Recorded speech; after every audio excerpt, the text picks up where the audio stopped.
Kau Raja kami Tuhan. Kau satu-satunya Tuhan di hidup kami ya Tuhan. Kami mau menyatakan itu melalui iman kami. Pagi hari ini Tuhan, persiapkan hati kami lebih lagi untuk mendengarkan firman-Mu. Kami siap mendengarkan firman-Mu. Pakai hamba-Mu ini ya Tuhan, menjadi perantara, menjadi penyambung firman-Mu ya Tuhan. Terima kasih Tuhan, kami siap mendengarkan firman-Mu. Hanya di dalam nama Tuhan Yesus kami berdoa. Amin.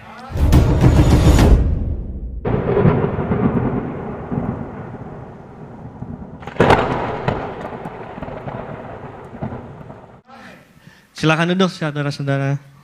Shalom. Puji Tuhan. Kembali lagi di tema bulan ini.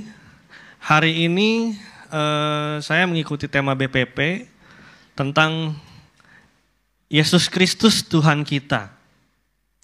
Kalau berbicara tentang Tuhan Yesus, kalau berbicara tentang Tuhan kita, buat saya itu cuma ada satu Tuhan. Itu Tuhan Yesus. Itu alasan saya sampai hari ini masih melayani. Yaitu karena saya memuji dan memuliakan Tuhan Yesus. Saya yakin Bapak Ibu di sini semua saudara-saudara datang ke gereja bukan cuman buat hahaha, bukan buat ketemu teman, tapi buat datang cari Tuhan. Amin. Ya. Siapa sih Tuhan Yesus itu buat kita? Siapa sih Tuhan Yesus itu buat orang percaya? Kita sama-sama mau baca dulu ayatnya dari Yohanes 1.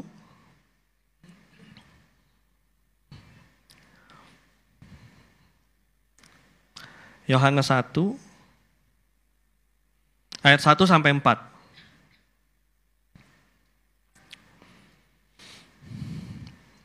Yohanes 1 ayat 1 sampai 4 bisa dibuka? Oke. Kita baca bergantian, kita baca bareng-bareng aja. 1, 2, 3. Pada mulanya adalah firman. Firman itu bersama-sama dengan Allah. Dan firman itu adalah Allah. Ia pada mulanya bersama-sama dengan Allah. Segala sesuatu dijadikan oleh Dia. Dan tanpa Dia tidak ada suatu pun yang telah jadi dari segala yang telah dijadikan.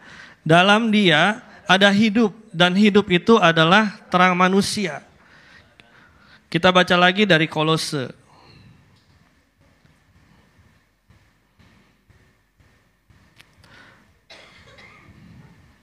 Dari Kolose 1 ayat 15 sampai 23.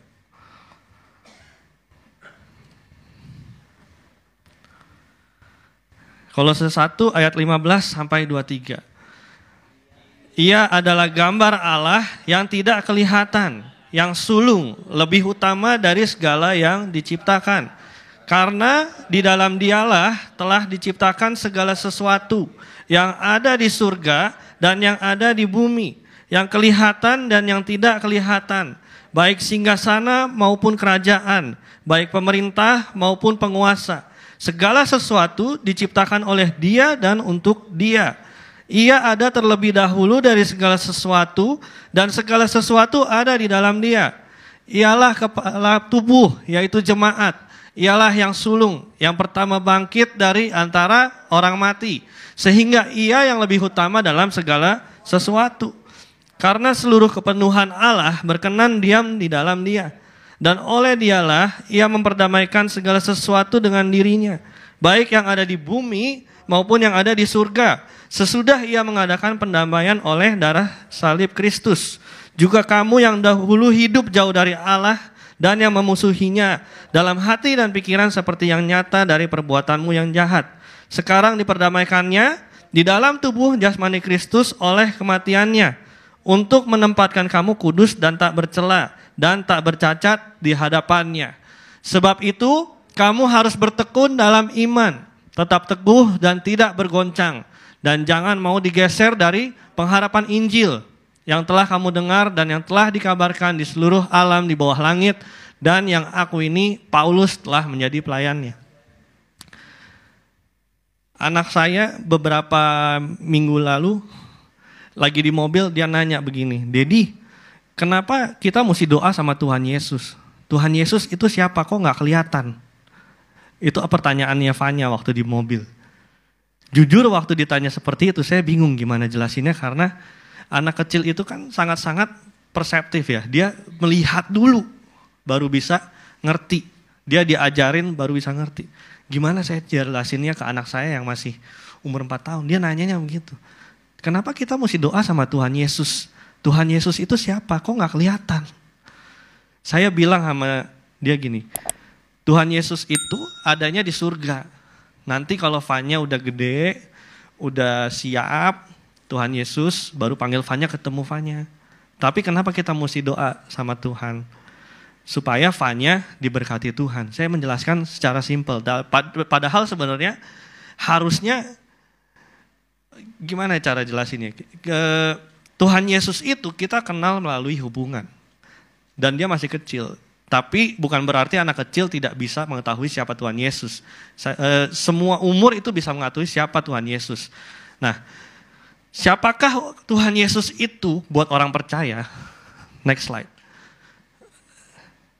Dari ayat-ayat yang tadi itu kita bisa mengambil empat hal yang bisa kita ambil. Ya, siapakah Kristus bagi orang percaya? Yesus adalah firman yang kekal dan gambar Allah, itu yang pertama. Yesus adalah pencipta segala sesuatu. Yesus adalah sumber kehidupan. Dan Yesus adalah pendamai, penebus, dan terang. Kalau kita baca kedua ayat tadi di Kolose dan di Yohanes, ya, dibilang di sana adalah Yesus itu, kalau kita lihat, Yesus itu adalah representasi sempurna dari Allah yang tidak kelihatan. Ya, dia membuat Tuhan Yesus itu menjadi representatif atau gambar diri Allah yang tidak kelihatan.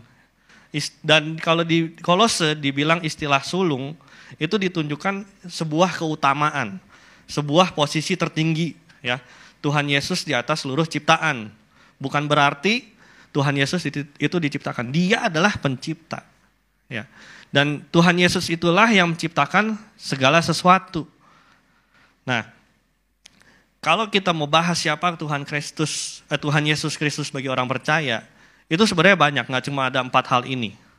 Tapi dari kedua ayat ini saya mau simpulkan dalam 4 hal ini. Kenapa saya simpulkan dalam 4 hal ini? Menurut saya ini hal yang paling simpel, yang kalau kita cerita ke orang yang belum mengenal Tuhan, dia bisa nerima. Yesus itu adalah firman yang turun ke dunia melalui dan perpanjangan tangan Allah. Sehingga kita bisa mengenal yang namanya Allah melalui Tuhan Yesus di dalam tubuh manusia. Waktu saya siapkan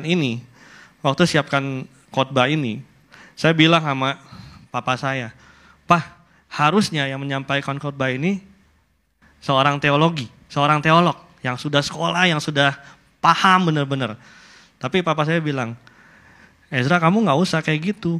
Orang teolog aja tuh gak bisa mengerti siapa Tuhan Yesus 100%. Karena dia itu pencipta." Ya, saya kasih gambaran seperti ini. Ada banyak film yang soal robot diciptakan oleh penciptanya. Dan robot itu ngeberontak. Tapi akhirnya siapa yang menang? Penciptanya. Robotnya dikalahin sama penciptanya. Tidak ada ciptaan yang bisa mengalahkan penciptanya. Ya, tidak ada ciptaan yang bisa mengalahkan penciptanya. Makanya kalau kita bilang siapa Tuhan Yesus Kristus itu buat kita, kalau kita mau kenal lebih dalam, kita harus terkonek sama Tuhan.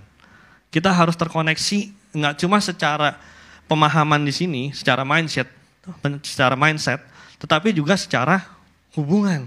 Ya, kenapa? Karena yang tadi yang saya bilang. Kalau kita mau mengerti Tuhan Yesus, kita harus mengerti bahwa Tuhan itu adalah gambaran Allah, firman yang kekal. Dia pencipta segala sesuatu, dia adalah sumber kehidupan, dia adalah pendamai, penebus, dan terang. Next slide. Ya, kita bahas satu persatu. Firman dan gambar Allah yang kekal. Di Kolose 1 ayat 15 dan di Yohanes 1 ayat 1. Tadi kita sudah baca. Kedua ayat ini menunjukkan bahwa Yesus adalah Allah yang kekal, mutlak, yang memiliki hakikat ilahi sepenuhnya. Ya, saya ulangi lagi. Yesus itu adalah representasi Allah yang sempurna dan firman Allah yang kekal. Yesus adalah representasi sempurna dari Allah yang tidak terlihat. Ya, jadi ini udah mutlak di ayat-ayat Alkitab, di ayat yang lain semua menjelaskan bahwa Tuhan Yesus itu adalah Allah. Tuhan Yesus adalah firman dan gambar Allah yang kekal. Amin, saudara-saudara. Amin. Amin. Jadi kalau kita tahu bahwa Tuhan Yesus itu adalah firman dan gambaran Allah yang kekal, mau nggak kita mengecewakan Tuhan? Jangan sampai.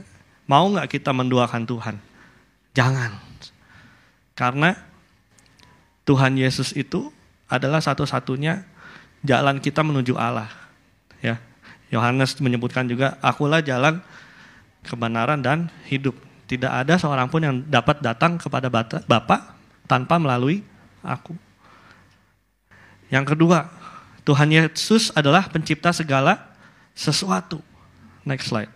Di Kolose 1 ayat 16 dan Yohanes 1 ayat 3, tadi kita sudah baca. Kedua ayat ini mengajarkan bahwa Yesus adalah pencipta. Tidak ada di dalam semesta yang diciptakan tanpa Tuhan Yesus. Ya. Baik yang secara fisik maupun secara rohani. Segala sesuatu itu diciptakan untuk tujuan memuliakan Dia. Ya. Semalam saya ada lihat video, itu kalau nggak salah ayatnya di Ayub. Jadi saya nonton sebuah video tentang surga gitu. Nah, di Ayub itu Tuhan ada bilang, di Ayub 38 ayat 22.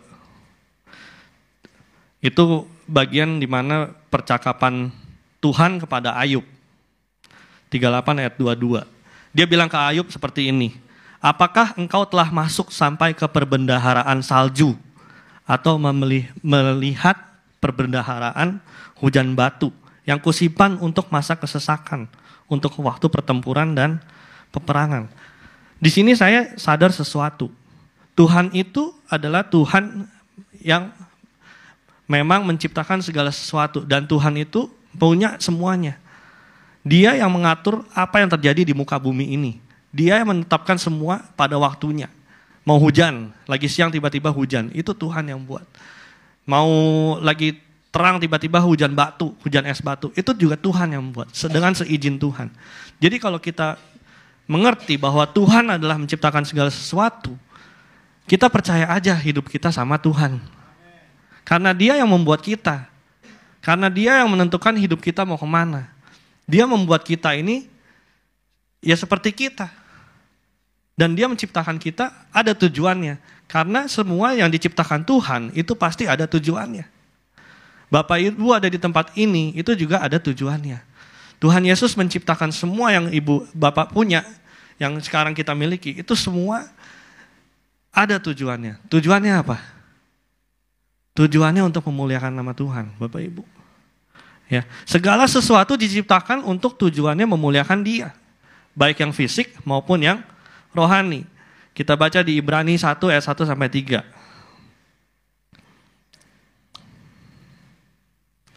Ibrani 1 ayat 1 sampai 3. Di sini judul perikopnya adalah Allah berfirman dengan perantaran anaknya. Setelah pada zaman dahulu Allah berulang kali dan dalam pelbagai cara berbicara kepada nenek moyang kita dengan perantaraan nabi-nabi.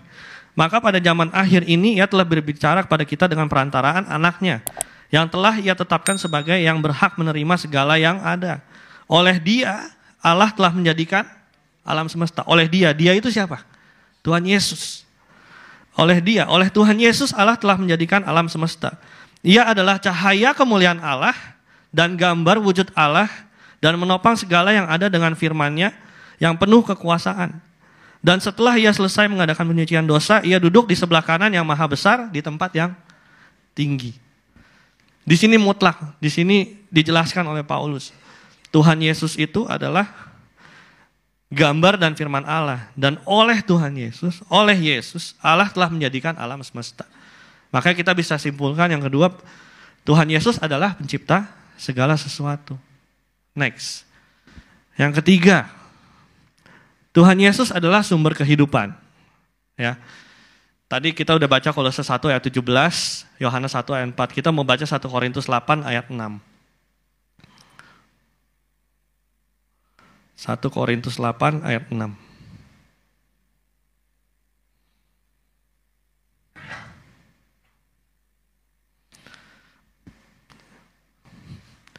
Namun bagi kita hanya ada satu Allah saja, yaitu Bapa, yang daripadanya berasal segala sesuatu, dan yang untuk Dia kita hidup, dan satu Tuhan saja, yaitu Yesus Kristus, yang olehnya segala sesuatu telah dijadikan, dan yang karena Dia kita hidup. Karena siapa?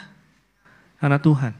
Bapak Ibu, kalau bukan karena kematian Tuhan Yesus di kayu salib, itu kita nggak ada di sini, Bapak Ibu.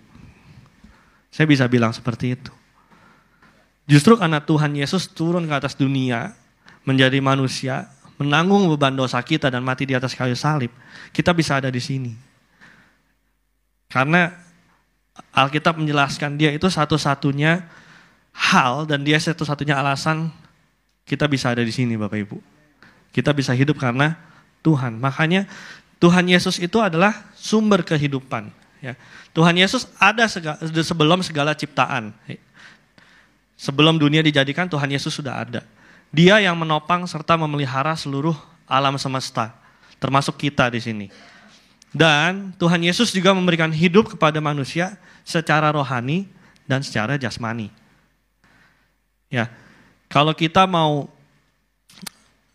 hidupnya penuh dengan kelegaan, penuh dengan sukacita, kita mesti tahu siapa sumber kehidupan kita.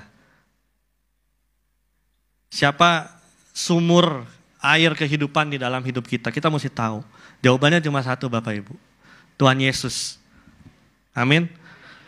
Minggu lalu saya berkhotbah di Youth Semanan. Itu temanya tentang Jesus the Living Water.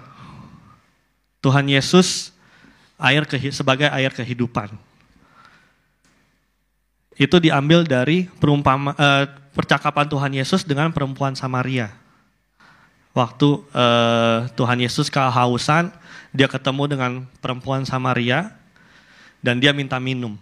Kalau kita pelajari, Tuhan Yesus itu kan keturunan orang Yahudi. Perempuan Samaria, orang Samaria. Di zaman itu, orang Yahudi itu tidak berbicara dengan orang Samaria. Mereka nggak suka. Entah kenapa, karena alasan apa itu nanti boleh ditanyakan ke Pak Doni, dia lebih paham. Tapi yang saya mau bilang gini, kenapa Tuhan Yesus ngomong sama orang Samaria? Kenapa Dia minta minum dan akhirnya orang Samaria itu yang diberikan air kehidupan oleh Tuhan Yesus? Karena Tuhan Yesus itu tidak memandang background Bapak Ibu. Tidak melihat Bapak Ibu itu siapa. Yang namanya sumber kehidupan, Dia terus memancarkan air. Dia terus memancarkan cahaya. Bisa ditangkap oleh siapa saja. Tak peduli background kita siapa. Makanya kalau kita benar-benar mengerti cintanya Tuhan, mengerti sumber kehidupan kita siapa, itu hidup kita enak, Bapak Ibu. Ya. Di perempuan Samaria itu, kalau kita baca ayatnya, itu perempuan Samaria itu hidupnya penuh dosa. Seorang wanita punya tinggal dengan 5 laki-laki. 5 laki-lakinya nggak ada satupun yang suaminya. Kalau di zaman sekarang, itu kita bilangnya apa? Gayung lope, apa gayung pink, pelakor. Berdosa nggak Bapak Ibu? Berdosa. Harusnya dia dilemparin batu mati, benar nggak? Tapi Tuhan Yesus datang kepada dia dan bilang, kalau kamu minum air dari aku, kamu akan hidup. Nah, ini yang saya mau bilang, saya mau sampaikan Bapak Ibu. Ketika kita menganggap Tuhan Yesus itu adalah sumber kehidupan dan kita tahu, kita bisa datang kepada Tuhan itu dengan as we are gitu, dengan keadaan kita seadanya. Karena Tuhan itu tidak melihat background, tidak melihat Bapak Ibu siapa, tidak melihat dosa yang Bapak Ibu lakukan. Tapi Dia tahu, bukan berarti Dia tidak melihat. Dia tahu Bapak Ibu melakukan apa. Tapi yang harus kita ketahui adalah bahwa Tuhan Yesus itu adalah sumber kehidupan. Dan kita harus dekat sama yang punya kehidupan. Supaya kita bisa apa? Supaya kita bisa hidup dengan tenang, dengan damai, dengan sukacita, dengan penuh damai sejahtera. Amin Bapak Ibu. Jadi itu yang ketiga. Tuhan Yesus adalah sumber kehidupan. Yang keempat. Tuhan Yesus adalah pendamai, penebus, dan terang. Ya. Kolose 1 ayat 20, itu tadi kita sudah baca, Yohanes 1 ayat 4. Dan di Yesaya 9 ayat 1 dan 5-6, itu Nabi Yesaya menubuatkan tentang kelahiran dan kedatangan Tuhan Yesus. Yesaya 9, kita baca sebentar. Yesaya 9 ayat 1, 5, dan 6. Bangsa yang berjalan di dalam kegelapan telah melihat terang yang besar. Mereka yang diam di negeri kekelaman, atasnya terang telah bersinar. Terang itu adalah Tuhan Yesus. Sebab seorang anak telah lahir untuk kita. Seorang putra telah diberikan untuk kita. Lambang pemerintahan ada di atas bahunya. Dan namanya disebutkan orang, penasehat ajaib, Allah yang perkasa, Bapa yang kekal, Raja damai. Besar kekuasaannya, dan damai sejahtera tidak akan berkesudahan di atas tahta Daud dan di dalam kerajaannya. Karena ia mendasarkan dan mengkokohkannya dengan keadilan dan kebenaran dari sekarang sampai selama-lamanya. Ya. Itu pembuatan Nabi Yesaya. Nabi Yesaya bilang, namanya disebutkan orang penasehat ajaib, Allah yang perkasa, Bapa yang kekal, Raja damai. Jadi Tuhan Yesus itu adalah pendamai, penebus dan terang. Pendamai oleh apa? Pendamai untuk apa? Melalui kematiannya di atas kayu salib, Tuhan Yesus itu mendamaikan hubungan yang rusak antara manusia dengan Allah. Dia mendamaikan semuanya karena kematiannya di atas kayu salib. Dan pendamaian ini tersedia untuk semua orang yang percaya kepadanya. Kenapa dibilang semua orang yang percaya kepadanya? Banyak Bapak Ibu, tapi saya yakin di sini nggak ada. Banyak orang Kristen itu mengaku-ngaku dia Kristen, tapi dia menolak Tuhannya. Karena apa? Karena kepahitan. Karena kepahitan, itu banyak. Jadi walaupun dia percaya, dia bilang dia orang Kristen, tapi dia tidak percaya sepenuhnya kepada Tuhan. Dan ini pendamaian ini Tuhan Yesus bilang untuk siapa? Untuk setiap orang yang percaya kepadanya. Makanya kalau kita mau percaya sama Tuhan, kita harus percaya 100%. Nggak neko-neko Bapak Ibu. Itulah yang dinamakan iman. Iman kepada Tuhan kita Yesus Kristus. Ya. Karena kalau kita tidak beriman kepada Tuhan, kita mau beriman sama siapa? Kita mau cari jawaban sama siapa? Nggak bisa sama orang lain, nggak bisa. Nggak bisa sama orang-orang pintar, nggak bisa. Mereka yang ada malah meminta timbal baliknya gitu. Kalau kita pergi ke orang pintar, percaya nggak percaya, hal-hal seperti itu ada Bapak Ibu. Makanya kita nggak boleh menaruh kepercayaan kita ke tempat yang salah, iman kita pada iman yang salah. Tapi kita harus tahu dan menaruh iman kita pada Tuhan Yesus, karena Dia pendamai, penebus dosa kita dan terang di dalam kehidupan kita. Ya, Yesus adalah terang yang membawa kehidupan dan pendamaian antara Allah dan manusia. Jadi, lebih dari semua itu, Tuhan Yesus mati di atas kayu salib. Akhirnya apa? Setelah kita didamaikan dengan Allah, kita berhak menikmati hak waris dari Tuhan. Karena kita ini siapa? Kita ini adalah anak-anak Allah. Kalau kita percaya kepada Tuhan. Jadi jangan taruh kepercayaan kita itu pada hal yang salah. Jangan taruh percayaan kita itu pada something yang sifatnya duniawi. Jangan. Tapi taruh kepercayaan kita pada Tuhan. Nah, itu adalah keempat hal ini adalah siapa Tuhan Yesus untuk orang percaya. Tapi pernah nggak Bapak Ibu refleksi diri, berpikir, sebenarnya Tuhan Yesus itu buat saya siapa? Sebenarnya Tuhan Yesus itu di dalam hidup saya itu siapa? Waktu saya bikin khotbah ini, saya ngambil waktu untuk refleksi. Sebenarnya Tuhan Yesus itu untuk saya siapa? Dan waktu saya tulis satu-satu Tuhan Yesus buat saya siapa, akhirnya saya sadar, saya bukan siapa-siapa kalau nggak dari Tuhan. Ya, jadi saya mau sharing sama Bapak Ibu, buat saya itu Tuhan Yesus itu siapa? Boleh di next slide. Saya ketemu satu gambar ini, itu menurut saya ini gambar yang sangat-sangat menguatkan. Itu ada orang di sebelahnya Tuhan Yesus lagi ngerangkul, jalan bareng. Nah, buat saya, Tuhan Yesus itu seperti gambar ini, dia seperti teman. Satu-satunya Tuhan itu udah pasti. Satu-satunya di hidup saya, Tuhan, yaitu Tuhan Yesus. Dan saya bisa bilang Tuhan itu seperti teman terbaik dalam perjalanan hidup. Tuhan memberikan saya keluarga seperti sekarang, istri saya, keluarga saya. Mereka menguatkan saya secara jasmani dan rohani. Tapi di dalam pikiran, di dalam hal-hal tertentu, saya datang sama Tuhan Yesus. Dan Tuhan Yesus itu yang memberikan kekuatan pada saya. Makanya saya bisa bilang Tuhan itu adalah teman perjalanan hidup buat saya. Karena Tuhan itu mendengar dan melihat. Ya, seperti seorang teman dalam hidup, kayak teman kita, saya merasa Tuhan itu selalu ada, berjalan ngerangkul bersama dengan saya dalam segala keadaan. Saya bisa bercerita sama Tuhan tentang apapun, dan dia menerima saya, ya seadanya saya gitu. Pernah gak Bapak Ibu refleksi? Kalau Tuhan itu benar-benar mencintai Bapak Ibu dan menerima Bapak Ibu seperti apanya Bapak Ibu?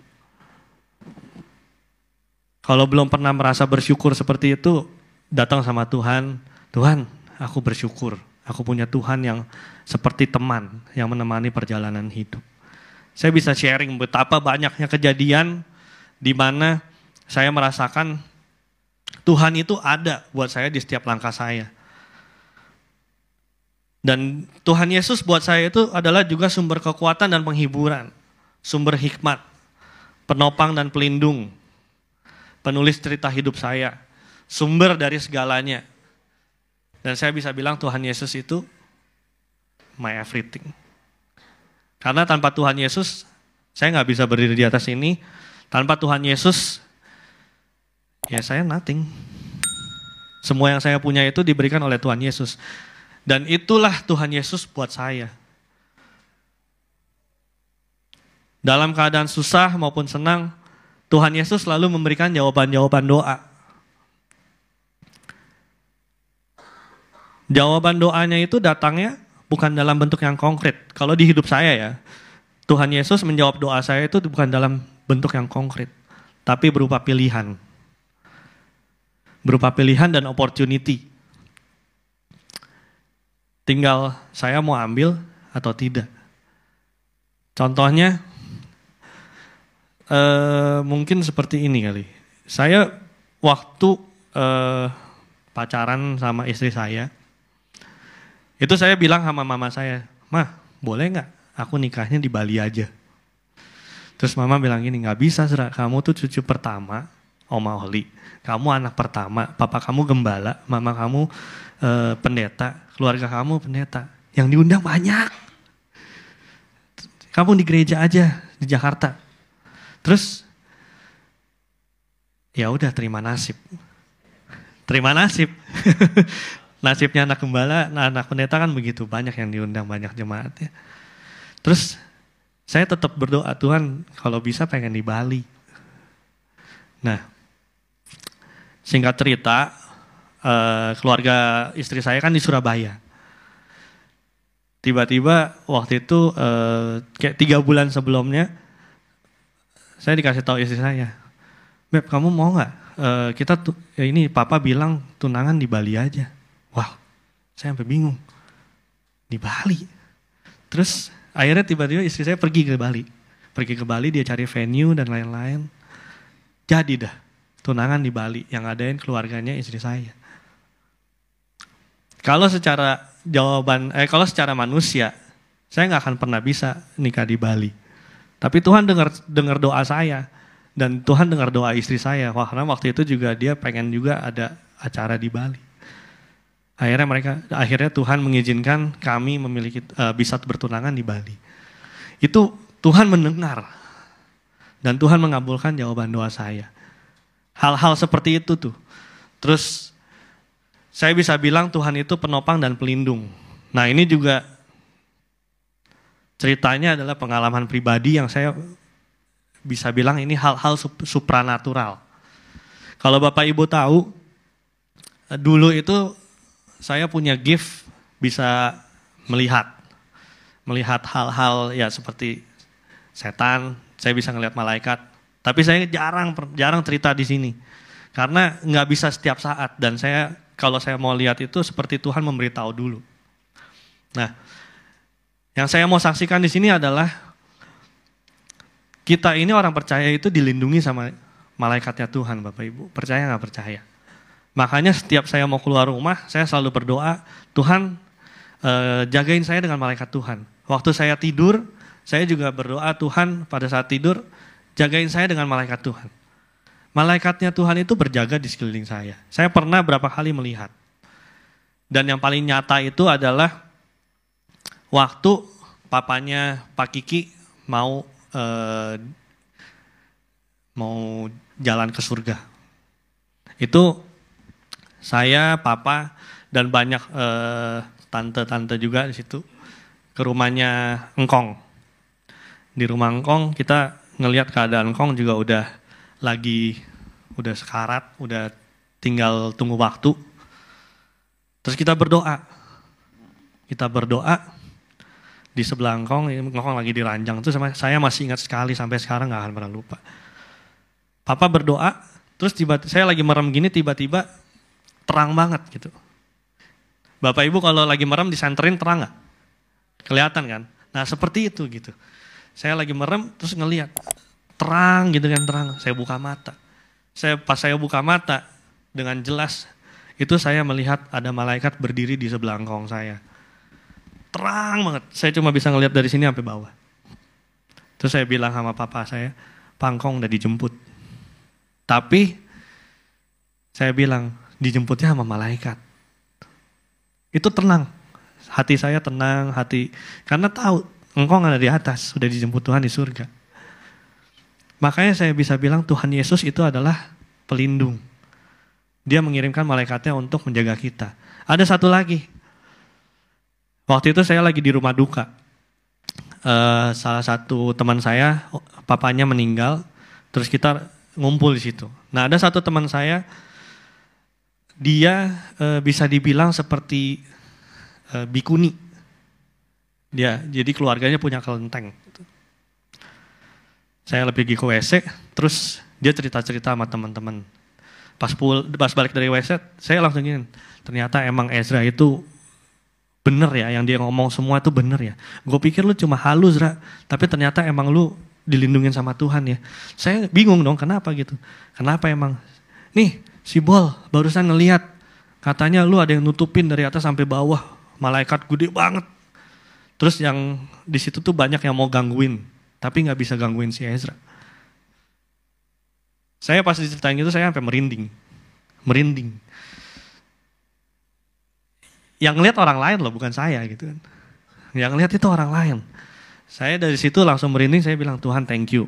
Ternyata saya berdoa minta perlindungan Tuhan, malaikat Tuhan menjaga saya itu selalu ada. Satu lagi itu waktu saya di Nanopuri, itu lagi refleksi.